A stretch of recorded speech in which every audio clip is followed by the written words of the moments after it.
दोस्तों, आप देख रहे हैं कि ये एक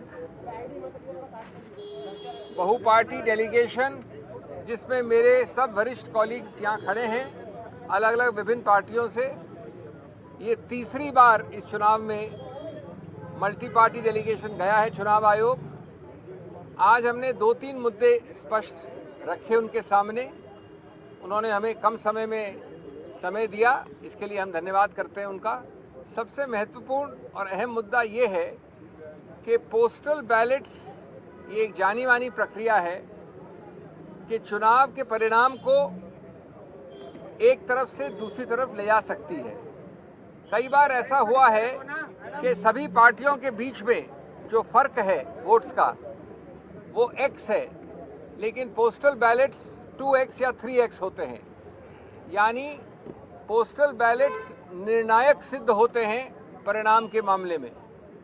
इसलिए चुनाव आयोग ने एक जो रूल है, प्रावधान है, जो एक्ट के अंतर्गत रूल बनता है, जो स्टैट्यूटरी रूल होता है, कोई गाइडलाइन नहीं, कोई चिट्ठी नहीं, उसके अंदर कहा है अंतर्गत कि पोस्टल बैलेट्स की गिनती पहले ली जाएगी, यानी ईवीएम की गिनती के पहले पोस्टल बैलेट्स की गिनती ली जाएगी। ये रूल 54A में लिखा है स्पष्ट रूप से।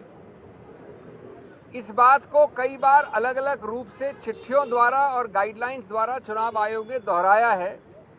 2019 में बड़े स्पष्ट रूप से कहा कि पहले आप पोस्टल बैलेट की गिनती शुरू करिए, उसके कुछ समय बाद आप ईवीएम की गिनती शुरू कर सकते हैं, लेकिन, और ये बहुत अहम बात है, आप ईवीएम की गिनती खत्म नहीं कर सकते या परिणाम का अंत नहीं कर सकते जब तक पोस्टल बैलेट का पूरा रिजल्ट गणना के बाद घोषित न हो जाए। यानी पोस्टल बैलेट की गणना के बाद उसका परिणाम पहले घोषित करना अनिवार्य है, और अगर आप अंत तक पहुंच गए ईवीएम में तो उसको रोकिए जब तक पोस्टल बैलेट का आप परिणाम घोषित न करें। इसके बावजूद, और ये हमारी याचिका है, ये हमारी कंप्लेंट थी आज चुनाव आयोग से, चुनाव आयोग ने गाइडलाइंस द्वारा इस स्टैट्यूटरी रूल नियम को बदला है। वो नहीं किया जा सकता कानून में, गाइडलाइंस द्वारा किसी रूल को नहीं बदला जा सकता।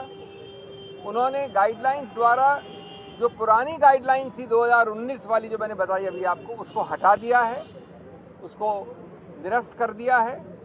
और इसका बड़ा सरल और सीधा परिणाम ये होता है कि ईवीएम की पूरी गणना हो जाए अंत तक, तब तक भी पोस्टल बैलेट की निर्णय की घोषणा करना अनिवार्य नहीं रहा है।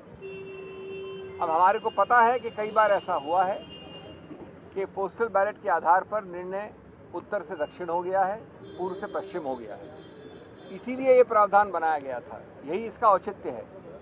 इसलिए ये अति आवश्यक है कि आप कानून के अंतर्गत एक गाइडलाइन द्वारा नियम को नहीं बदल सकते। बी, पोस्टल बैलेट जो निर्णायक एक रोल प्ले करता है उसके लिए भी अनिवार्य है कि उसको पहले गिना जाए।